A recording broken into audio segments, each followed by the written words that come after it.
ये आकाशवाणी का ग्वालियर केंद्र है। लीजिए अब सुनिए कोविड-19 पर जागरूकता का विशेष कार्यक्रम मन में है विश्वास।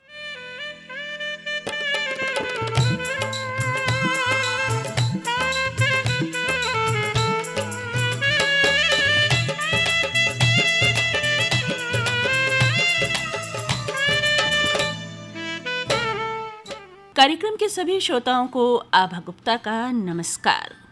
अंधेरों की साजिशें रोज रोज होती हैं, फिर भी उजाले की जीत हर सुबह होती है। जी हाँ दोस्तों, हर सुबह उजाला लाती है। उजाला यानी उम्मीद, उजाला यानी खुशी। तो दोस्तों, एक और दिन हमारे सामने है। बस ज़रूरत है कि मन में उम्मीद और विश्वास लेकर हम इसे जिएं। लॉकडाउन के बीच कुछ ढील दी गई है, बाजार खुल गए हैं, कुछ ट्रेनें भी चलने वाली हैं और घरेलू उड़ानें भी आरंभ होने वाली हैं। लेकिन फिर भी हमें धैर्य और संयम से काम लेना है। ये ढील ज़रूरत के लिए दी गई है। बिना ज़रूरत न हमें यात्रा करना है और न हमें घर से बाहर निकलना है, बाज़ारों में पहुंचना है। क्योंकि दोस्तों, कोरोना वायरस हमें मोहलत नहीं देगा और न ही ये हम पर रहम करेगा। ज़रूरत पर ही घर से बाहर निकलें, सैनिटाइज़र साथ रखें, मास्क मास्क साथ नहीं रखना है बल्कि मास्क को मुंह पर पहनना है। मास्क नहीं है तो दुपट्टा, गमछा या घर का बना 3 लेयर वाला कॉटन मास्क बनाकर पहने। सोशल डिस्टेंसिंग शब्द तो अब आपको अच्छी तरह से याद हो गया होगा। तो बस हमेशा इसका पालन करें, इस पर अमल करें, अपना ध्यान रखें, अपनों का ध्यान रखें और प्रसन्न रहें। और लीजिए दोस्तों, आप सुनिए कल यानी 21 मई की कोरोना हेल्थ बुलेटिन। जानकारी दे रहे हैं ग्वालियर के कलेक्टर श्री कौशलेंद्र विक्रम सिंह। आज लगभग 450 केसेस के रिजल्ट आए हैं, जिनमें से 7 केस पॉजिटिव हैं, 2 डबरा की कॉन्टैक्ट हिस्ट्री के हैं, बाकी सभी केस बाहर के हैं। हम सभी को ट्रेस कर रहे हैं। इसके अलावा 2 लोग आज रिलीज़ हो गए हैं। सभी लोगों से अपील है कि मार्केट खुल गया है, लेकिन आप सभी लोग जब तक आवश्यक न हो बाहर ना निकलें। रात में किसी भी कीमत पे जो है बाहर ना निकलें, ये आप सभी से हमारी अपील है। क्योंकि रात का कर्फ्यू इम्पोज किया गया है। सोशल डिस्टेंसिंग बनाए रखें, मास्क का प्रयोग करें। अभी आप सुन रहे थे ग्वालियर के कलेक्टर श्री कौशलेंद्र विक्रम सिंह की अपील। दोस्तों, लॉकडाउन के चलते शहर में सभी खेल गतिविधियां बंद हैं। कोच और खिलाड़ी इंतजार कर रहे हैं कि जल्दी ही ये कोरोना वायरस खत्म हो और खेल के मैदान आबाद हों। लेकिन इस लॉकडाउन के दौरान भी ग्वालियर के जाने माने lawn tennis coach Prafull Arjariya अपने शिष्यों को ऑनलाइन ही कुछ गुर सिखा रहे हैं और फिटनेस का मंत्र भी दे रहे हैं। इनसे मैंने एक बातचीत की, आप भी सुनिए। नमस्कार प्रफुल्ल जी, आपका स्वागत है हमारे इस कार्यक्रम में। नमस्कार मैम। देखिए प्रफुल्ल जी, आप ग्वालियर में बच्चों को बहुत अच्छी लॉन टेनिस की कोचिंग दे रहे हैं। सारे ग्वालियर में आपका नाम है और बहुत सारे बच्चे जो लॉन टेनिस खेलना चाहते हैं, जो अपना करियर इसे बनाना चाहते हैं, वो आपके पास सीखने आते रहे हैं। लेकिन इस समय तो कोचिंग बंद होगी। जी मैम, इस समय कोचिंग बिल्कुल बंद है। कोविड-19 के थ्रेट के कारण सारे बच्चे कोचिंग के लिए नहीं आ रहे, घर पे ही है और एक तरीके से सही भी है ये। बिल्कुल। तो इस समय बच्चे भी खालीपन महसूस कर रहे होंगे और आप भी खालीपन महसूस कर रहे होंगे, क्योंकि खिलाड़ी का घर में बैठना थोड़ा सा मुश्किल होता है, चाहे वो कोच हो चाहे खेलने वाला। बिल्कुल बिल्कुल मैम, क्योंकि क्या है, खिलाड़ी तो हमेशा ग्राउंड पे ही अच्छा लगता है। लेकिन अभी तो कि आपको कोविड-19 से बचना है हर हालत में जी। और जान है तो जान है। तो अभी कब तक बंद है ये आपकी कोचिंग? अभी क्या है, गवर्नमेंट के जो ऑर्डर्स हैं, एमपी गवर्नमेंट के ऑर्डर्स हैं कि 31 तक तो बंद करके ही रखा हुआ है इन्होंने। हो सकता है 1 तारीख से हम लोग फिर से स्टार्ट करें, 1 जून से स्टार्ट, लेकिन इसके मामले में अभी तक कोई नए ऑर्डर्स नहीं आए हैं। और फिर जैसी स्थिति होगी ऑर्डर्स भी उसी हिसाब से आएंगे और आप भी उसी हिसाब से तय करेंगे, है ना? बिल्कुल बिल्कुल बिल्कुल। देखिए प्रफुल्ल जी, पढ़ाई के लिए तो स्कूलों ने बच्चों के लिए ऑनलाइन क्लासेस आरंभ की थी। अब तो खैर छुट्टियां लग गई।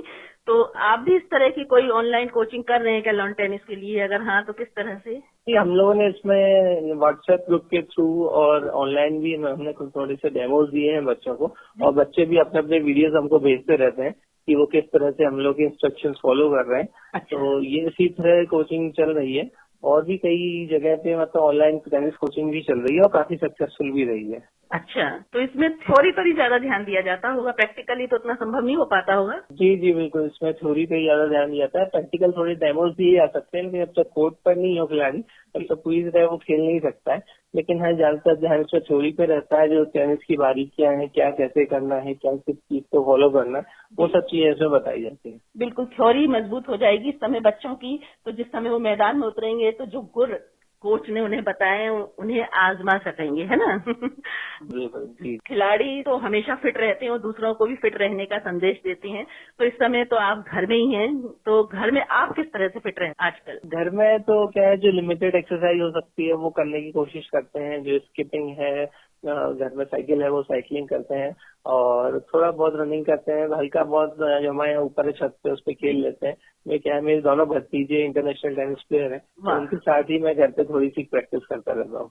मतलब घर में जो बगीचा है या छोटा मोटा जो मैदान है उसी में आप कर लेते हैं प्रैक्टिस? जी जी बिल्कुल, हम तो छत पे करते हैं, और लोग जो हैं जो टेनिस खिलाड़ी हैं अपने जहाँ जहाँ स्पेस मिल रही है वहाँ पे कोशिश करते हैं खेलने की। ठीक, तो बच्चे जो आपको सुन रहे होंगे, हमारे श्रोता सुन रहे होंगे, खैर फिट रहने की प्रेरणा तो उन्हें खिलाड़ियों से मिलती ही है और मिल रही होगी सभी भी। आप हमारे जो श्रोता है उनसे क्या कहना चाहेंगे फिटनेस के बारे में? मैं ये कहना चाहूंगा कि फिटनेस टेनिस का ही नहीं, हमारे जीवन का भी एक अभिन्न अंग है। बिल्कुल। और एक खिलाड़ी को ही नहीं, और सभी लोगों को आजकल फिटनेस पे बहुत ध्यान देने की जरूरत है। और इस समय जो ये कोविड-19 का थ्रेट है, इससे बचने के लिए जो जिन लोगों की फिटनेस अच्छी है वो अपने आप ही इससे बच सकते हैं। बिल्कुल सही। तो अपनी फिटनेस आप अच्छी रखिए, आपका इम्यून सिस्टम अच्छा रहेगा, खाने पाने पर ध्यान दीजिए, तो आप इससे बचे रहेंगे। और थोड़ा सा सोशल डिस्टेंसिंग करिए तो आपको कुछ दिक्कत नहीं होगी। अच्छा, आहार तो जरूरी है ही फिटनेस के लिए, लेकिन शारीरिक व्यायाम भी बहुत जरूरी है फिटनेस के लिए, यही आप कहना चाहते हैं? तो घर में ही लोग रह रहे हैं लेकिन थोड़ा सा अपने फिटनेस पर ध्यान रखें। तो बड़े लोग भी अन्य फिटनेस कर सकते हैं, साथ में योगा वगैरह कर रहे हैं, तो उससे काफी फायदा मिलेगा। तो समय पहली बार आया है, तो 2011 से मैं लगातार कोचिंग दे रहा हूँ। और इतना लंबा गैप तो टेनिस में कभी नहीं आया तब से लेके अभी तक। लेकिन इस समय जरूरी भी है कि लॉकडाउन में थोड़ा सा सबको प्रिकॉशन लेना चाहिए। बिल्कुल सही बात है। आप हमारे कार्यक्रम से जुड़े और आपने महत्वपूर्ण बातें हमारे साथ साझा की, और हम उम्मीद करते हैं कि जल्दी ही कोरोना वायरस से हमें मुक्ति मिलेगी और आपका जो लॉन टेनिस का मैदान है वो आबाद होगा। आपका बहुत बहुत धन्यवाद। अभी आप सुन रहे थे लॉन टेनिस के कोच प्रफुल्ल अर्जरिया से की गई बातचीत। दोस्तों, इस लॉकडाउन में खेल मैदान वीरान हैं तो घर आबाद। सभी उम्र के लोग ज्यादातर घरों में ही रह रहे हैं। ऐसे में सभी मोबाइल फोन, लैपटॉप और कंप्यूटर्स का भरपूर उपयोग कर रहे हैं, और ये उपयोग किस तरह से आंखों को नुकसान पहुंचाता है और इस नुकसान से हम किस तरह से बच सकते हैं, इस बारे में मैंने बातचीत की नेत्र रोग विशेषज्ञ डॉक्टर थॉमस से। लीजिए आप भी सुनिए। डॉक्टर साहब नमस्कार। नमस्कार मैम। स्वागत है आपका इस कार्यक्रम में। Thank you. सभी श्रोताओं को मेरा नमस्कार। आजकल अधिकांश लोग घरों में ही रह रहे हैं, चाहे बड़े हों या बच्चे हों, तो समय काटने के लिए, कई बार मनोरंजन के लिए, यहाँ तक कि किसी जानकारी को पाने के लिए भी मोबाइल फोन पर रहते हैं या लैपटॉप या कंप्यूटर का इस्तेमाल करते हैं।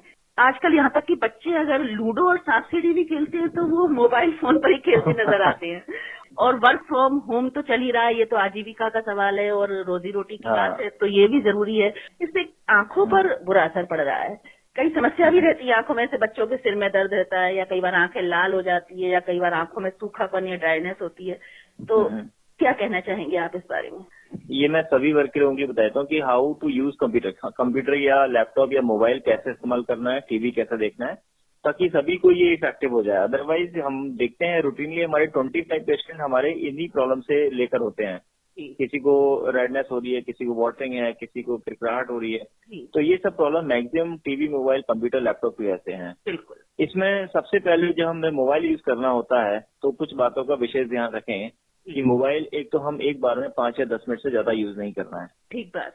बच्चे अगर हैं तो 12-13 साल तक तो बच्चों को मोबाइल बिल्कुल नहीं देना है। सही बात है। लेकिन कई बच्चे मैंने देखता हूँ घंटे घंटे मोबाइल यूज करते रहते हैं, तो वो बिल्कुल ना होने दें। दूसरी बात है कि जब भी हम मोबाइल यूज करते हैं तो फ्रिक्वेंटली आईज को ब्लिंक करते रहें, चाहे आप कंप्यूटर यूज कर रहे हो चाहे मोबाइल हो, यानी पलकों को झपकाते रहे, बार बार झपकाते रहे। इसका क्यों करना है?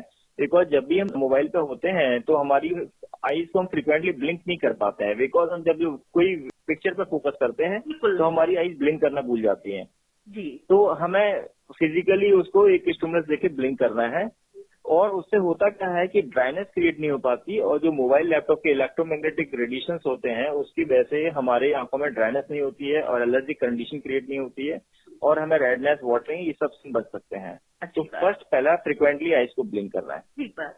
अच्छा, नॉर्मली जो ब्लिंकिंग रेट होता है 17 से 20 बार होता है, तो हमें कोशिश करनी है 17 से 20 बार ब्लिंकिंग करनी है आंखों को 1 मिनट के अंदर। 1 मिनट के अंदर, है ना, मिनिमम। जब भी हम मोबाइल यूज करना है तो कम से कम 45 टू 50 सेंटीमीटर डिस्टेंस पर रख के मोबाइल यूज करना है। अच्छा डॉक्टर साहब, कई बार कुछ लोग, युवा भी, बच्चे भी लेट कर मोबाइल फोन का इस्तेमाल करते हैं। नहीं, बिल्कुल गलत है। लेट कर हमें नहीं इस्तेमाल करना चाहिए, किसी लिए कई 2-3 प्रॉब्लम्स हमें क्रिएट हो सकती हैं। बच्चे अक्सर मोबाइल अगर यूज करते हैं तो सबसे बड़ी समस्या होती है क्योंकि हमारी जो आंखें हैं डिस्टेंस के लिए बनी है, दूर के लिए बनी है, ठीक बात, नजदीक के लिए इतनी नहीं बनी। अब होता क्या है कि बच्चे अगर ग्रोइंग स्टेज में मोबाइल ज्यादा यूज करते हैं तो फ्रिक्वेंटली आइज का नंबर बढ़ रहा है एक तो बच्चों का। दूसरी बात, नंबर जिनको नहीं होना चाहिए, ऐसे पेरेंट्स को नंबर नहीं है लेकिन बच्चों को नंबर आ रहा है फिर भी। अच्छा, तो कई बार बच्चों को ज्यादा नंबर आ रहा है, -4 -5 तक नंबर आ रहा है। तो इसको बचाने के लिए मैं फिर हर बच्चे को बोलता हूँ 12-15 साल तक मोबाइल को बिल्कुल यूज नहीं करना। बड़े भी हैं तो उनको कंप्यूटर इस्तेमाल करते हैं तो कम से कम 45 टू 55 सेंटीमीटर डिस्टेंस में कंप्यूटर को रखना है। लाइट ऑन करके ही मोबाइल या कंप्यूटर को इस्तेमाल करें। अच्छा, हर 2 मिनट में डिस्टेंस की ऑब्जेक्ट फोकस कर लिया करें। जैसे कई बार कहते हैं पिक्चर देखते हुए दूर की चीजें फोकस करने से आंखें रिलैक्स हो जाती हैं। जी बिल्कुल। तो जब दूर की चीजें देखेंगे आंखें रिलैक्स करेंगी, आपको स्ट्रेस या स्ट्रेन आंखों में ज्यादा नहीं होगा। तो ये 3-4 टिप्स आपको याद रखने हैं कि जब भी हमने मोबाइल कंप्यूटर यूज करना है। जी, तो पलकों को बार बार झपकाना है, डिस्टेंस का खास ख्याल रखना है, बच्चों को बिना वजह मोबाइल नहीं पकड़ाना है। 6-6 महीने के बच्चे भी वीडियो देख के ही खाना खाते हैं, तो कई बार वो कहते हैं डॉक्टर साहब ये लत कैसे छुटाए, आदत कैसे छुटाए बच्चे की। तो सिंपल सी बात है, बच्चे हमारे पेरेंट्स के कॉपी कैट होते हैं, जो आप एक्टिविटीज करते हैं बच्चे से फॉलो करते हैं। बिल्कुल सही बात। तो अगर आप बच्चों को चाहते हैं कि मोबाइल यूज ना करें तो बच्चों के सामने मोबाइल आप बंद करें पहले। सही बात है। तो बच्चे जब मोबाइल देखेंगे नहीं, यूज करता हुआ, तो कभी मांगेंगे नहीं। जी बिल्कुल। तो अगर आप बच्चों के सामने बुक्स लेके बैठ जाए तो देखिएगा बच्चे जरूर बुक्स लेके बैठते हैं। जी बिल्कुल सही कह रहे हैं आप। यदि हम दिन भर मोबाइल फोन में लगे रहेंगे और बच्चों से कहेंगे आपको मोबाइल फोन नहीं लेना है तो बच्चे कैसे मानेंगे भला? नहीं मानेंगे। आप फिजिकल एक्टिविटीज कीजिए, बच्चे फिजिकल एक्टिविटीज आपका साथ देंगे। और जहाँ तक खाना खिलाने की बात है, बच्चों को कई बार माएँ जो है बच्चों को मोबाइल फोन पकड़ा देती हैं और खाना खिलाती हैं या उस पर ही नर्सरी राइम्स सुनाती हैं।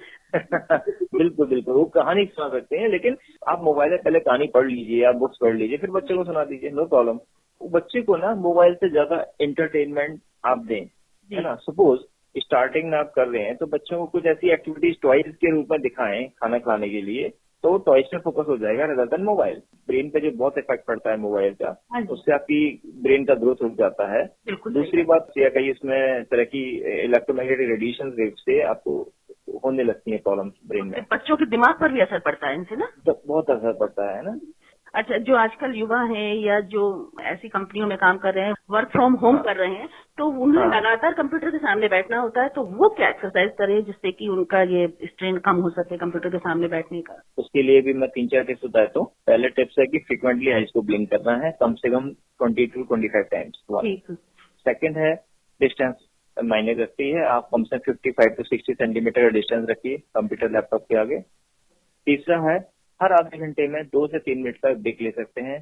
फोर्थ है कि आप जब भी हर 2 मिनट में डिस्टेंट ऑब्जेक्ट फोकस कर लिया करें कंप्यूटर लैपटॉप पर देखते देखते, तो उससे हमारी आईज रिलैक्स रहेंगी। जब हम दूर की चीजें देखते तो हमारी आईज रिलैक्स करती हैं और आराम महसूस करती हैं। तो ऐसा हम बार बार करते रहेंगे तो आंखों पे स्ट्रेस नहीं आएगा। ठीक बात है। अच्छा, आंखों की सेहत के लिए आहार में क्या क्या शामिल करना चाहिए? Yellow fruits and green vegetables सबसे ज्यादा इस्तेमाल करें आंखों के लिए।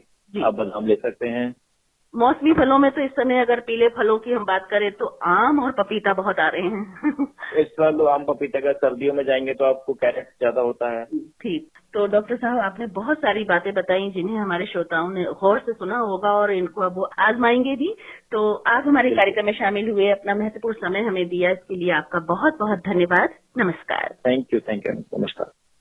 तो दोस्तों, अभी आप सुन रहे थे नेत्र रोग विशेषज्ञ डॉक्टर थॉमस से की गई ये बातचीत। कोविड-19 पर यह विशेष कार्यक्रम मन में है विश्वास आप सुन रहे हैं आकाशवाणी के ग्वालियर केंद्र से।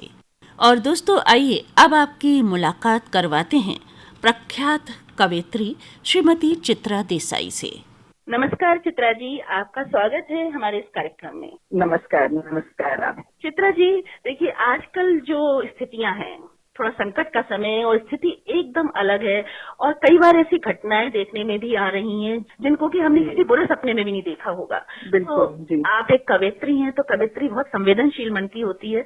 आपके मन को ये स्थितियां कैसे झकझोरती हैं? देखिए, जैसे अगर हम टीवी देखें या हम लोग पढ़ें कि जिस तरह से जो मजदूर लोग हैं या बाकी लोग हैं अपने अपने शहर छोड़ के गांव की तरफ लौट रहे हैं, तो दृश्य वैसे तो बहुत दयनीय है, पर क्योंकि वही होता है कि हम जहां भी हों और जब भी हम मुसीबत हमारे ऊपर आए, चाहे वो शारीरिक रूप से हो, मानसिक रूप से हो, हम उदास हो, कहते हैं कि ह्यूमन टेंडेंसी है कि हम अपने घर की तरफ जाते हैं, अपना परिवार हमें याद आता है। सही बात। तो वो जो परिवार की तरफ और अपनी जड़ों की तरफ लौटने की जो प्रक्रिया है वो थोड़ी सी दुरह हो गई है इस वक्त। बिल्कुल सही बात। क्योंकि सब लोग कहीं ना कहीं जाना चाह रहे हैं, कोई कहीं पहुंच ही नहीं पा रहा है। जीवन का ही पहिया नहीं है, हर चीज का, चाहे वो रेल हो, चाहे वो प्लेन हो, चाहे वो साइकिल हो, हर किसी का पहिया रुक गया है। ये देखकर दुख होता है। बिल्कुल सही बात है। हर तरह से हर जगह संवेदनशील लोग हैं, वो मदद भी कर रहे हैं। यहाँ पे जैसे हम लोग के आसपास जो बस्तियां हैं, सरकार भी कर रही है और हम लोग भी सब कर रहे हैं। हमारे यहाँ जो सिक्योरिटी है 16 लोगों की, वो यहीं रहती है। उनका खाना पीना रहना सब चीज है, लेकिन जो घर पहुंचने की ललक है वो तो होती है हर चीज। सही बात है। तो आर्थिक रूप से भी अगर आपको कोई समस्या नहीं है, फिर भी क्योंकि इतनी डरावनी स्थिति है और इतना डर और भय है कि लगता है कि अगर कुछ हमें हो तो हम परिवार के साथ हैं। चित्रा जी, आपके जीवन के बारे में थोड़ी सी बात करें कि आपकी शादी हुई फिल्म एक्टर से, अनंग जी से। तो आपकी मुलाकात कहाँ हुई अनंग जी से? मेरी मुलाकात दिल्ली में हुई। मैं प्रैक्टिस करती थी सुप्रीम को, तभी ज्वाइन किया था। लॉ फैकल्टी से मैं निकली थी जी। और मुझे नाटक देखने का बहुत शौक था। ठीक है। तो मैं नेशनल स्कूल ऑफ ड्रामा के नाटक देखने अकेले आया करती थी जी। बस पकड़ के देखा और गया। और अनंग वहाँ पे नेशनल स्कूल ऑफ ड्रामा से हैं और उसके बाद उनकी एक प्रोफेशनल विंग है national school of drama repertory. तो 6 साल वो रेपेट्री में थे। तो वो नाटक करते थे और मैं एक दर्शक थी। तो मैं उन्हें एक्टर के रूप में पहले जानी और बाद में मित्र के रूप में। वाह। और अब आपके जीवन साथी के रूप में जान रही हैं। जी। कविताएं लिखने का सिलसिला कहाँ से शुरू किया आपने? जो मुझे याद है तो एकदम स्कूलिंग जो खत्म हुई और मैं कॉलेज में आई, दिल्ली यूनिवर्सिटी में आई। 16 साल की थी, उस वक्त 11वीं होता था, 12वीं नहीं होता था। तो मुझे जो याद है कि मैंने ऐसे ही लिखना शुरू किया और मुझे मालूम भी नहीं था कि कविता है क्या है, जैसे डायरी लिख लेते हैं जी। तो उस तरह से लिखना शुरू किया। और फिर एक मेरी मित्र थी, मेरे साथ वाले कमरे में रहती थी, जो हिंदी विभाग से थी और पीएचडी कर रही थी। एक दिन उसने मेरी डायरी पढ़ी और कहने लगी, अरे चित्रा तुम तो कविताएं लिखती हो। मैंने कहा पता नहीं क्या लिखती हूँ। तो वो मैं प्रिंसिपल के पास गई और उनसे कहा कि चित्रा तो कविताएं लिखती है, जो इंटर कॉलेज कविता प्रतियोगिताएं होती थी कि आप उसमें भेजिए। तो ऐसे मेरी कविता की शुरुआत हुई। अनंग जी से शादी के बाद क्या कभी आपको नहीं लगा कि मुझे भी अभिनय करना चाहिए, क्योंकि माशाअल्लाह दिखती तो आप बहुत खूबसूरत है? अरे बहुत बहुत शुक्रिया, लेकिन मैंने कभी भी नहीं एक्टिंग का सोचा। दरअसल ये बड़ी मजाक की बात है। मैं तो प्रैक्टिस करती थी और 7 बजे तब नाटक होता था तो मैं सीधा चैम्बर से वो सफेद साड़ी और कॉलर वाले ब्लाउज और गाउन हाथ में लटकाए हुए मैं नाटक देखने पहुंचती थी जी। और बड़ा अजीब सा दृश्य होता था। तो एक बार जैसे किसी डायरेक्टर ने रास्ते में रोक के मैं और अनंग जा रहे हैं तो मुझसे कहा कि आपको मुझे नाटक में लेना है। दरअसल यही हम लोगों के बीच में मजाक रहता था, मतलब एक्टिंग अनंग कर रहे हैं और ऑफर मुझे मिल रहे हैं। और मैंने एक्टिंग का कभी नहीं सोचा। मुझे न्यायपालिका और न्याय व्यवस्था और इन सब से मेरा बहुत जुड़ाव था। हाँ, यानी कि एक्टिंग के लिए आप दर्शक रही और आपकी कविताओं के लिए अनंग जी पाठक रहे। हाँ, श्रोता रहे, सबसे पहले श्रोता। सबसे पहले मैं अनंग को सुनाती, मेरे पहले श्रोता अनंग होते हैं। अरे वाह, क्या बात है। अच्छा चित्रा जी, आपका एक कविता संग्रह है सरसों से अमलतास। हालांकि एक और कविता संग्रह अब आपका आ गया है, दरारों में होगी तू। सरसों से अमलतास कविता संग्रह की एक कविता है, आजकल मैं मन का करती हूँ।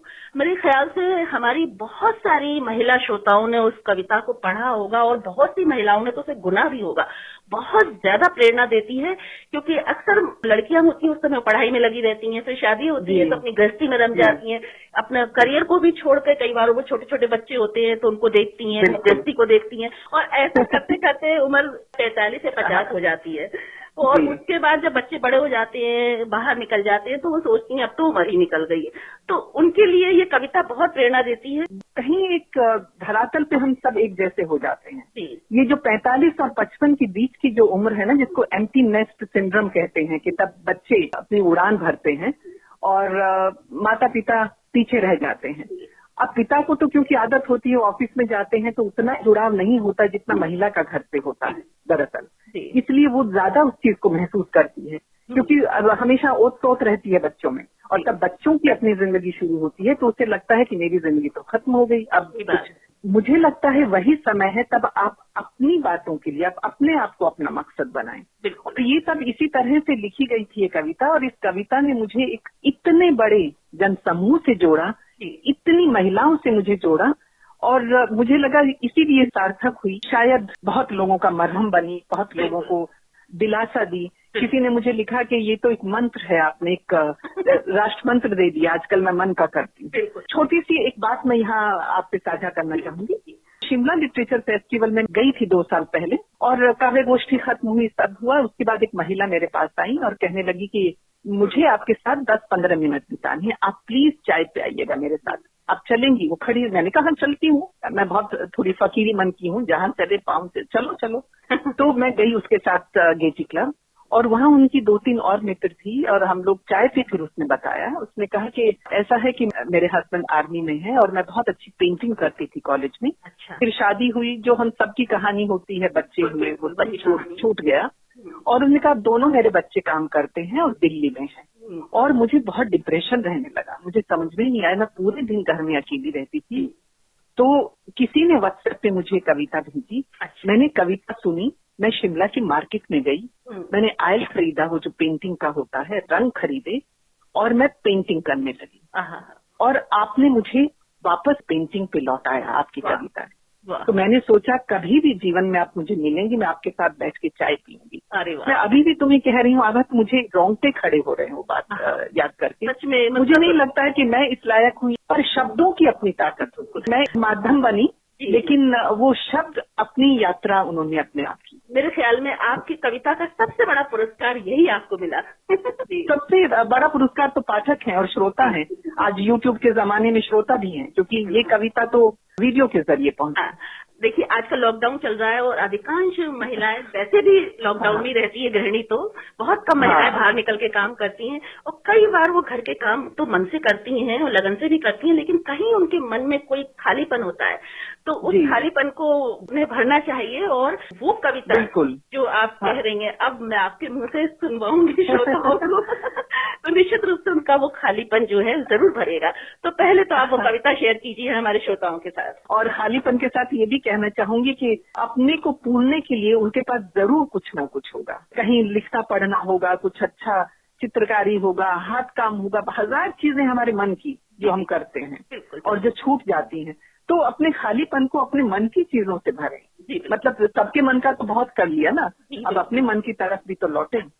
और जैसा आपने कहा, ये कविता मैं सुनाती हूँ। आजकल मैं मन का करती हूँ, आजकल मैं मन का करती हूँ, कॉफी के बड़े मग से हाथों को और फैज की नज़मों से रूह को सेकती हूँ। आजकल मैं मन का करती हूँ। क्या बात है। हर सुबह पेपर में छपी खबरों पर इत्मीनान से बहस करती हूँ। सरसों का साग, बथुए की रोटी, कभी गुड़ कभी हरी मिर्च से कुतरती हूँ। वाह, क्या बात है। अपनी खिड़की पर गमलों में बसी खेती को पानी से सींचती हूँ। शाम को आवारगी से घूमते पेड़ों की कलगी पर चिड़ियों का कलरव सुनती हूँ। क्या बात है।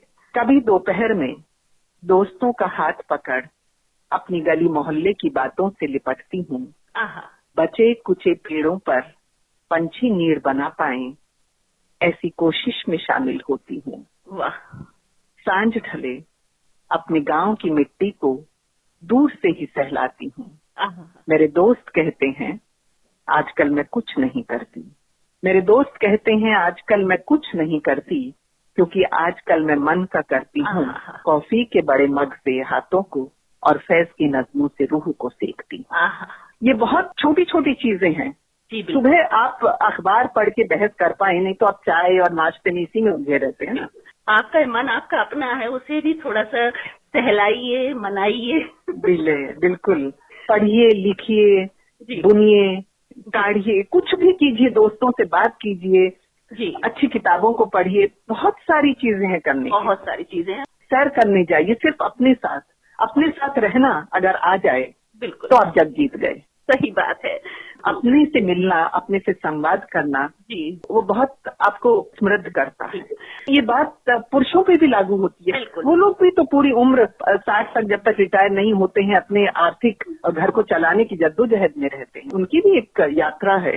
इसके अलावा उनके घर में जो महिलाएं हैं वो उनके लिए सोचेंगे इस कविता को सुनकर। जब वो मन का करेंगी तो उन्हें मन का करने देंगे। हाँ, और कुछ छीन झपट के कर भी लेना चाहिए। बिल्कुल, बहुत अच्छा लगा चित्रा जी आपसे बात करके। मुझे आपसे बात करके बहुत अच्छा लगा। हमारे श्रोताओं को भी एक गुरु मंत्र तो मिला ही, इसके अलावा भी बहुत सारी आपकी बातें हैं जिनसे उन्हें प्रेरणा मिलेंगी। और निश्चित रूप से आपकी बातचीत को सुनने के बाद हमारी बहुत सारी बहनें जो है वो घर में डायरी ढूंढेंगी, कुछ अपने कलर खरीदेंगी, कुछ करने की सोचेंगी, कढ़ाई बुनाई, सुई धागा उठाएंगी। तो आप हमारे कार्यक्रम से जुड़ी, इसके लिए आपको बहुत बहुत धन्यवाद और बहुत बहुत आपका आभार। तो श्रोताओं, ये थी प्रख्यात कवियत्री चित्रा देसाई। सच है दोस्तों, यूं तो फुर्सत मिलती नहीं। यदि कुछ फुर्सत मिली है अभी तो खुद के वो शौक ज़रूर पूरे करें जिन पर समय की धूल जम गई है। उन्हें चमकाएं, निखारें। निश्चित ही आपका मन भी निखर उठेगा। और दोस्तों, कार्यक्रम के अंत में आइए बात करें आत्मनिर्भर भारत अभियान की। कोरोना वायरस के बढ़ते संकट के इस दौर में सबसे बड़ी मार किसानों पर पड़ी है और इसीलिए आत्मनिर्भर भारत अभियान में 3 करोड़ किसानों को 4.22 लाख करोड़ रुपए का कृषि लोन दिया गया है। आत्मनिर्भर भारत अभियान में केंद्र सरकार ने किसानों और ग्रामीण अर्थव्यवस्था के हाथ में अधिक पैसे पहुंचाने की कोशिश की है। इसके अनुसार मार्च और अप्रैल के बीच 86,600 करोड़ रुपए के 63 लाख लोन कृषि क्षेत्र में दिए गए हैं। इसके साथ ही सहकारी बैंक और क्षेत्रीय ग्रामीण बैंक की रिफाइनेंसिंग के लिए नाबार्ड ने 29,500 करोड़ रुपए दिए हैं। इसके साथ ही राज्यों को रूरल इंफ्रास्ट्रक्चर डेवलपमेंट फंड के लिए 4200 करोड़ रुपए की मदद दी गई है। पिछले 2 महीने के दौरान प्रवासी मजदूर और शहरी गरीब लोगों के लिए भारत सरकार ने इसके लिए कई उपाय किए हैं जिससे उन्हें कोरोना के बाद के दौर में जीने में आसानी हो। और श्रोताओं, अब घड़ी मुझे इशारा कर रही है कि मैं आपसे अनुमति लूं। तो आज का ये विशेष कार्यक्रम मन में है विश्वास यहीं समाप्त करते हैं। अनुमति दीजिए आभा गुप्ता को। नमस्कार।